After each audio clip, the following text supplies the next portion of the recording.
I remember being motivated by many of the staff members to do their merit badges. It's just exciting, exhilarating, and fascinating. It just makes me want to sing my favorite song. I want everybody to help me out.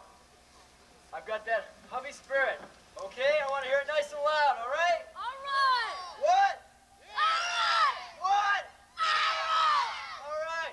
I've got that Hovey spirit up in my head, up in my head, up in my head. I've got that Hovey spirit up in my head, up in my head to stay. Louder now. I've got that Hovey spirit deep in my heart, deep in my heart, deep in my heart. I've got that Hovey spirit deep in my heart, deep in my heart to stay. Keep moving, keep work. I've got that Hovey spirit down in my feet, down in my feet, down in my feet. I've got that Hovey spirit down in my feet, down in my feet to stay. Louder now. I got that Hovey spirit all over me, all over me, all over me. I've got that Hovey spirit all over me to stay. Thank you very much, Scouts.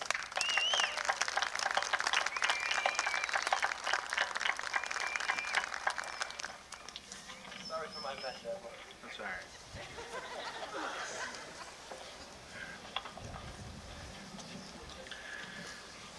The next gentleman that we have with us, we're very delighted that he could join us. He really needs no introduction in the scouting circles. He's an author of Scouting that is without par. He is a regular contributor to Boys Life magazine and has been for many, many, many years. He has written the definitive biography, Two Lives of a Hero, of Lord Baden-Powell, along with Lady Baden-Powell. He wrote that. He, in the past, wrote training manuals and handbooks for scoutmasters and patrol leaders, and came out of retirement a few years ago to provide us with the current Scout handbook that's in use. And that's just what he does in his spare time. This man is one of the favorites amongst people at jamborees to visit with and to sit and talk with. A really fascinating individual. From Manlius, he comes to us, and that's Greenbar Bill Hillcourt.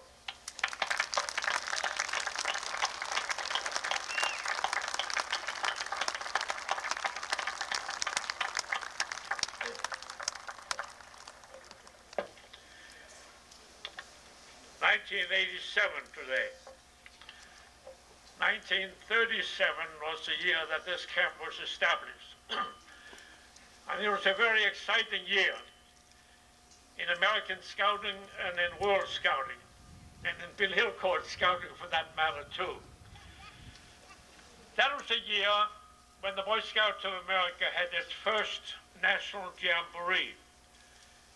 We were supposed to have had one in 1935 to celebrate the 25th anniversary of Boy Scouting, but unfortunately that had to be canceled because a disease we hardly know about today, polio, had broken out close to the place where we were supposed to have had the jamboree. So it's delayed from 1937, and I was there. I was celebrating with a lot of other scouts that particular first jamboree of the Boy Scouts. Immediately afterwards, just as the jamboree was ended, I took off with a couple of thousand American Boy Scouts to go to the 1937 World Jamboree in Holland. That would be my fifth World Jamboree. I've been at 13 of the 15, so I've been making out all right. And the reason I've been able to do this is that I've been a very smart person.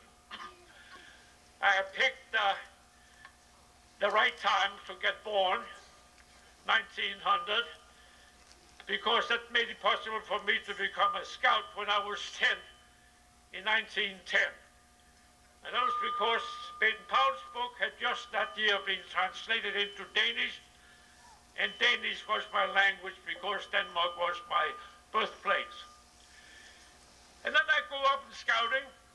I eventually became sort of the equivalent of a senior patrol leader, and that was timed beautifully too. I got the Danish equivalent for Eagle Scout in 1920, and that was exactly the year that Baden-Powell invited the scouts of the world to come together for the first World Jamboree.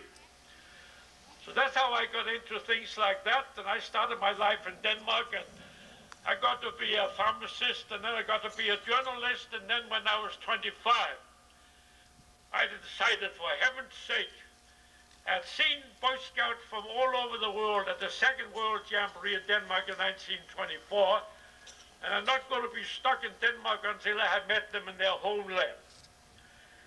So I took out to see scouting in different kinds of the world. I went through Europe first, and then I came to the United States in 1926. I spent a whole summer in a summer camp of the Greater New York Council, and then I broke my leg. And that's what put me on my feet, because that was what caused me to be discovered by a fellow by the name of James E. West, the first Chief Scout of the Boy Scouts of America. He put me to work to write a handbook in a foreign language. As far as I was concerned, that language was English. And I managed quite all right, because the Boy Scouts of America discovered that I could write in those days exactly in the language of a 13, 14-year-old American boy. And since the Patrol Leader's Handbook was meant for boys of that particular age, it was a magnificent book. And having written the Patrol Leader's Handbook, it was logical that I should write the Scoutmaster's Handbook, and then I was logical that I should get into to boys' life to write more about patrol leaders. And that happened in October 1932. So I was well prepared to go to these other jamborees. And at that particular time, scouting was something very, very exciting, because with that kind of events coming up, everybody was enthusiastic about scouting, and a fellow by the name of Franklin Delano Roosevelt came to the jamboree and greeted the scouts. And every year during his time in the White House, which was quite a number of years, every year, on the 8th of February, he went on the radio in those days to congratulate the Boy Scouts and to repeat with the Chief Scout Executive of the Boy Scouts the Scout Oath and the Scout Law on the national broadcast. So there was some quite exciting experiences there. And that was the year when this camp was established. And camps was being established all over the country more than ever before. The enthusiasm was great. Then a couple of years afterwards, in 1939, something happened to the whole world. We got into a World War situation that eventually got America into the act. And those were the days when the Scouts were tremendously popular. Scouts in uniform, proud of their uniforms. They would be marching down the streets, carrying the American flag, and taking part in all of the different activities that they could to help in the war effort.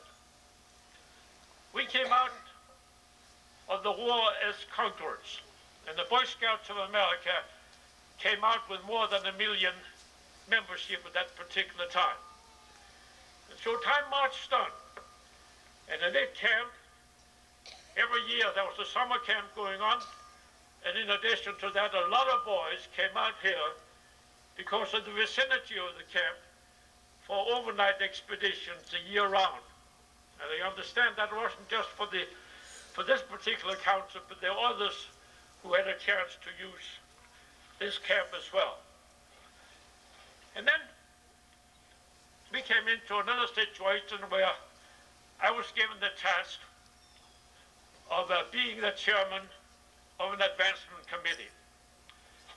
And one of the big stunts that I felt in those days was that it should be possible for a boy to become a first-class scout in a year if he took part enthusiastically in all the activities of the patrol and the troop.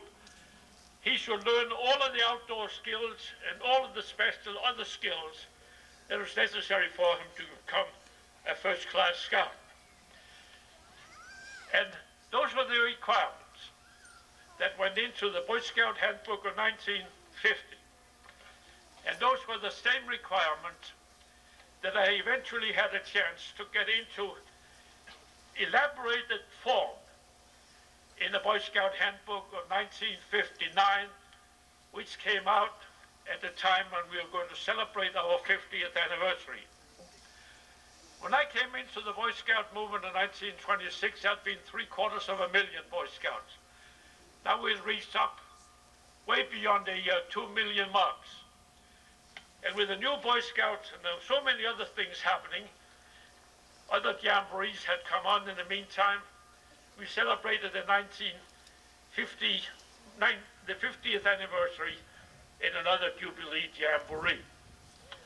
And that particular book that came out that time, written by Bill Hilcourt, was the first book that had ever been written for the Boy Scouts of America, a handbook written for the Boy Scouts of America by a single person, because all the previous ones had been collections made up of the articles of a great number of different men. So time marched on, we're up to 2,980,000 now.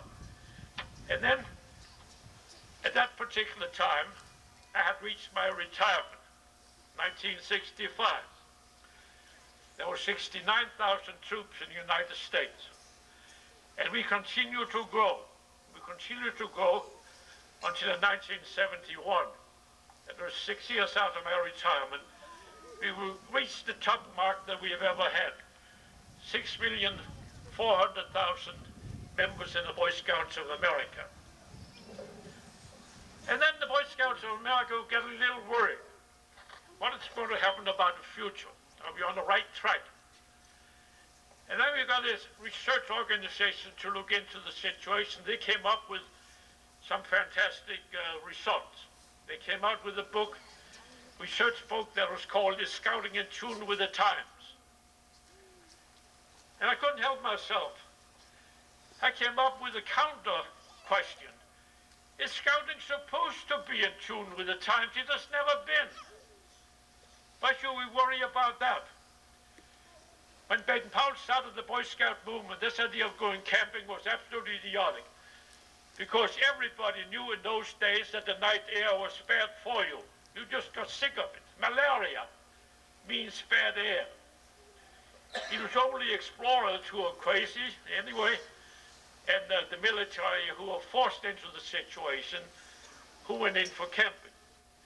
And to sit around a campfire when you had a perfectly good kerosene lamp hanging in your living room at home, that was a rather peculiar idea. And to go out and do all of your cooking for yourself in camp, when your mother was perfectly willing to cook all your meals for you at home over a perfectly good coal fire, the whole thing was rather peculiar. And it was specifically for that,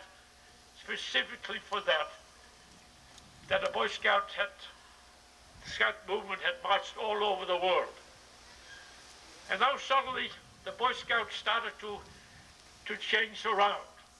We had to be in tune with the times. We had to be in tune with the times. We had to be relevant. We had to be relevant. And we forgot in those days that the first person we had to be relevant toward is a boy. So we set out to come up with an improved scouting program. And I was getting more and more worried about the situation, because over the next 7 years, I saw the membership of the Boy Scouts of America drop from more than 6 million to less than 4 million scouts.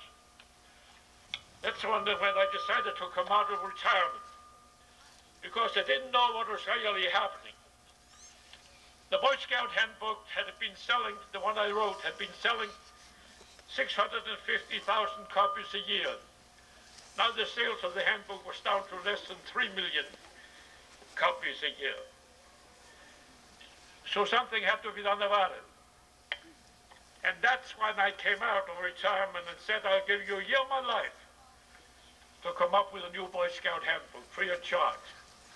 They took me up on it. And that is the handbook that you have now in front of you. And so far it's already up to 3.5 million copies of sold. And in that handbook, I want to be positive that all of you go home and read the most difficult page I have to write in this book. Because these are some of the things that are happening in this particular camp. And have been happening in this camp in spite of all of the main problems of the Boy Scouts of America every year for these 50 years. Where Boy Scouts have a chance to live a special kind of a life.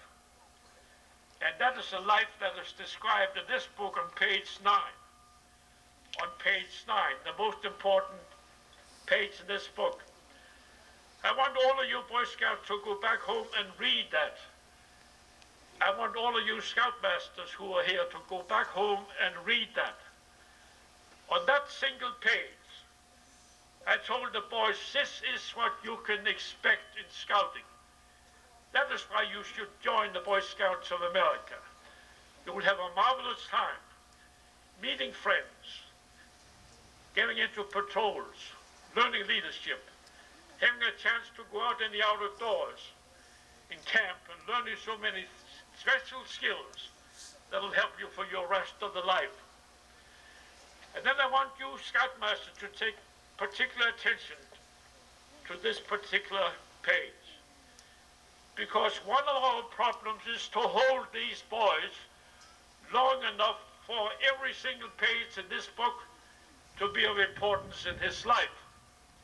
And that can only be done by you giving him the kind of program that will make it possible for him to live up to his obligations to become a good scout by living the Scout Oath and the Scout Law. The trouble with us today is the boring troop meeting. That's the bane of our existence. Every single troop meeting you have should have the smell of the outdoors. There should be excitement and fun. But instead I've been too many places. I've been witnesses too many troop meetings where the boy just stands. He stands for minutes to listen to adults. He has little chance to really do anything of himself. And I've heard about scouts who joined out, who fell out, supposedly because they lost interest in scouting. They did not. I have never met a boy who ever lost interest in scouting. But I've met thousands of boys who have lost interest in what was stitched up to them as being scouting. There's a story about a little boy who actually read what he's supposed to get out of scouting. And he came to his first troop meeting, and it was a boring meeting, boring. He went home disappointed, and then he was starting to wonder what to do about it. Oh, he figured, well, maybe there was just an off night as far as the troop and the Scoutmaster and everybody else was concerned. So he came back the second time for the same kind of a meeting, and we never saw him again. I want the boy that has that kind of an experience, or two boring troop meetings, to come back the third time. And if it happens the same time, I want him to go out and stretch out his little grimy hand and say to the Scoutmaster, I want to get my registration fee back. I'm not getting what I'm supposed to be getting from page 9. And that's what we're doing something about right now. There's going to be a big push to try to get new scouts and new Scoutmasters and new troops established in this coming year. And it's a very good and very exciting thing that you'll all be yourself involved in. Because our membership has dropped to 41,000 troops. And it's going further and further unless we do something big about it. And that's what we're going to happen. And the theme of that is page 9. Page 9. And forward with fundamentals. Bringing out some of the things that were exciting for boys many years ago which we have found are just as exciting today, provided they are given to them. So here's my challenge to all of you Scoutmasters, all of your boys. To your boys first, demand what it says in page 9, and you Scoutmaster get that training that'll make it possible for you to give the boys all of this kind of stuff. And it can be done in a very simple fashion. It can be done by almost just opening your Boy Scout handbook to any double-page spread. And it'll make it possible for you to give you a good troop program for a month. And then as the boys continue in scouting, they will have a chance to learn all of these different things that we have here. And then eventually, they will go up in scouting to the point of reaching the higher ranks.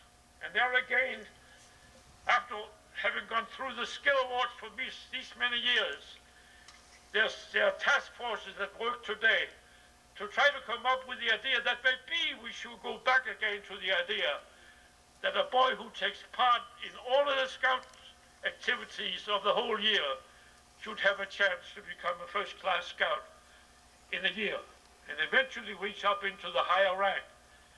And then finally, when the boy comes to the end of the page, the end of the book, he may be able to stand up and say, America, here I stand. My body strong to fight your battles. My mind trained to keep your democracy virile. My spirit true to uphold your ideals. To God and to you, I pledge my service. On my honor, I will do my best.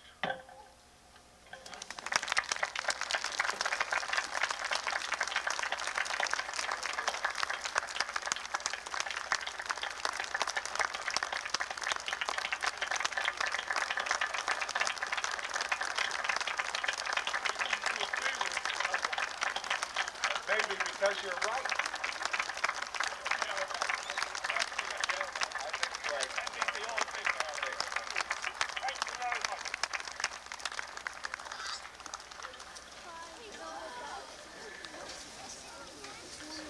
As we continue,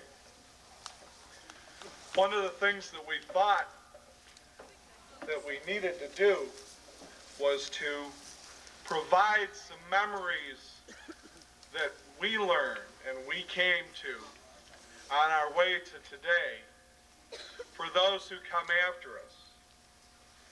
So at this point, Todd Miller, the Lodge Advisor for Getty O'Dale Lodge of the Year of the Arrow, number 417, is going to show us what we're doing to keep the memory alive. Honor Guest, Green Bar Hill, my little Weevil Scout Mark Shaw.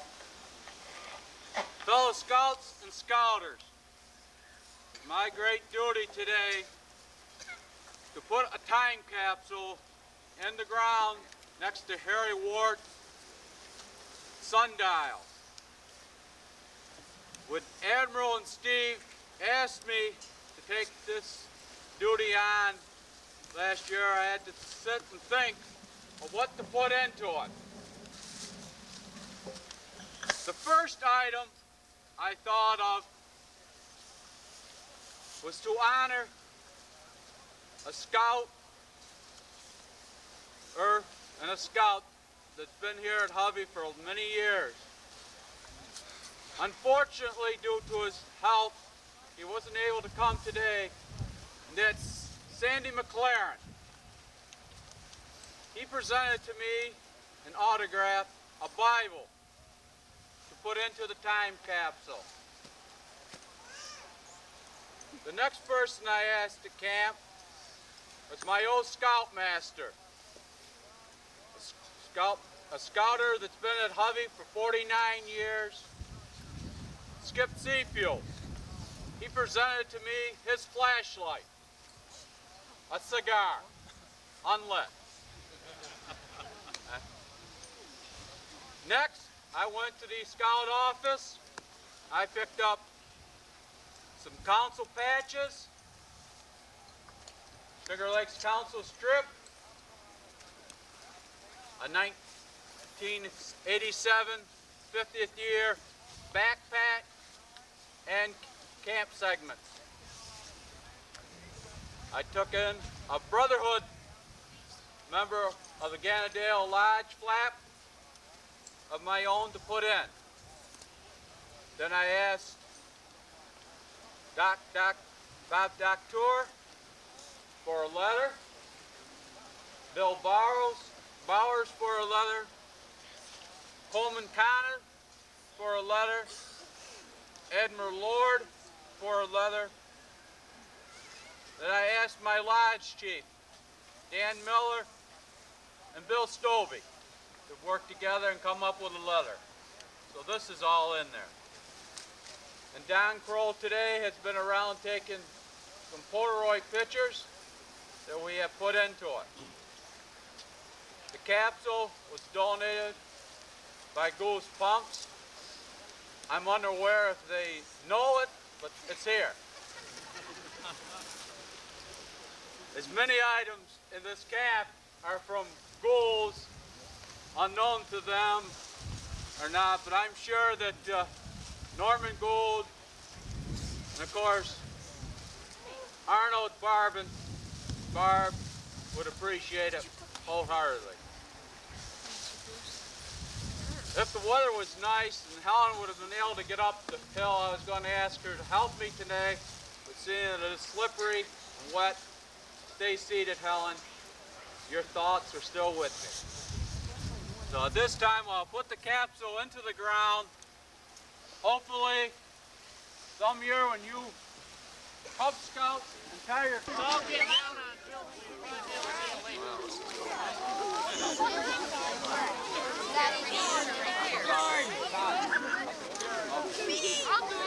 Why don't you let this guy in? He's trying to take some pictures. Go ahead. Guys, me.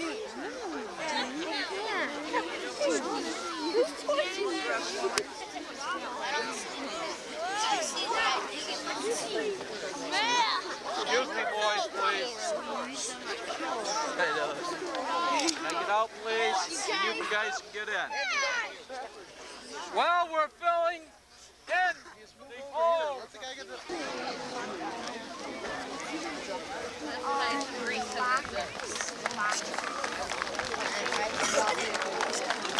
Thanks,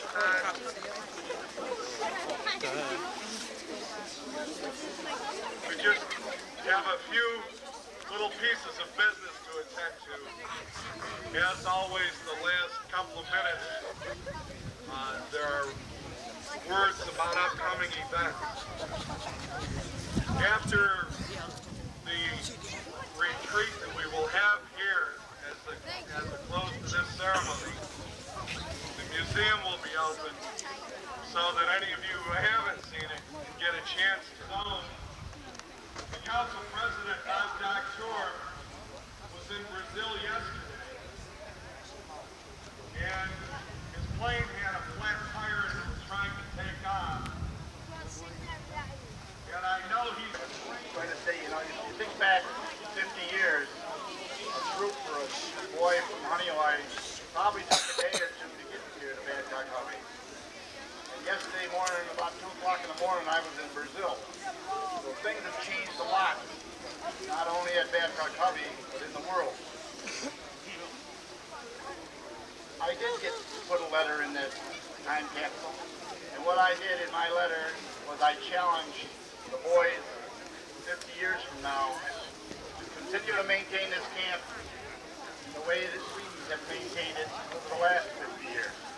I'd like to leave one more challenge.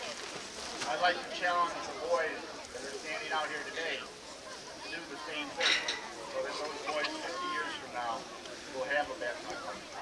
Thank you.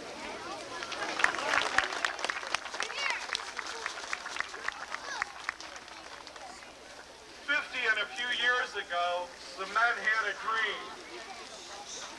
Norman Gould, Harry Weir, Nathan Lapham, Burton Babcock, and Harry Hovey had a dream.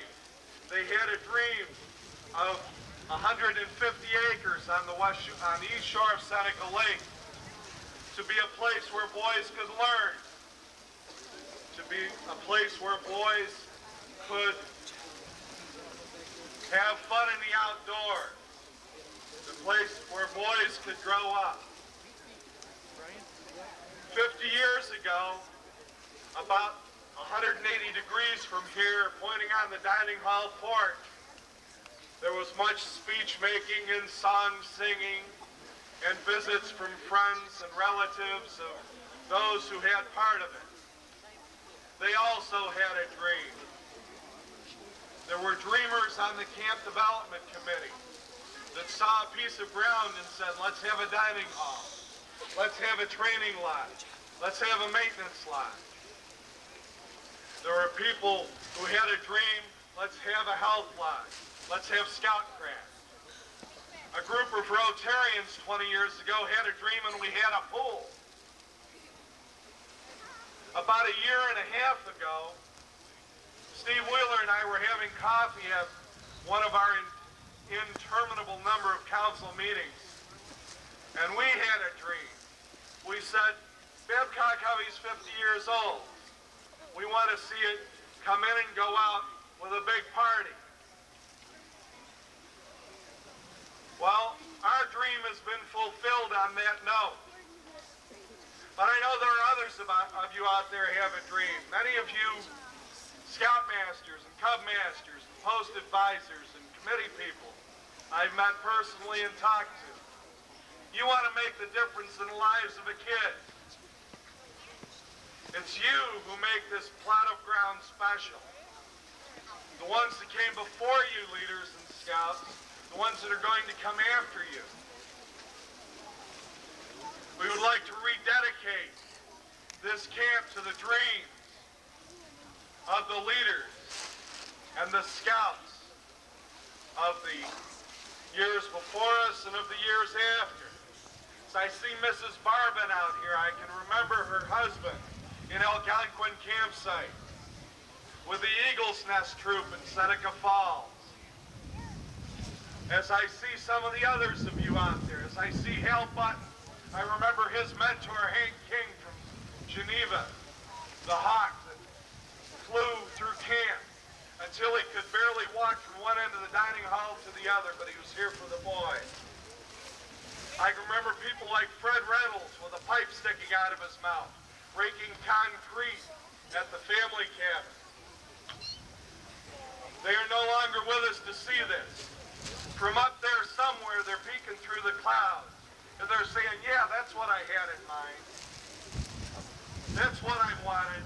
Rain or snow, we had fun and we made the difference in the lives of people. That's what we want to do here. Just previous to dismissal here, I'd like to call on one of the many pinch hitters in the program. Sandy McLaren would have loved to have been with us, but the flu needed more of his attention. So in his place for the benediction, we have his partner as co-chairman of the Council Religious Relationships Committee, Dwayne Pankos, to give the benediction. Almighty, wild life, all the living things you put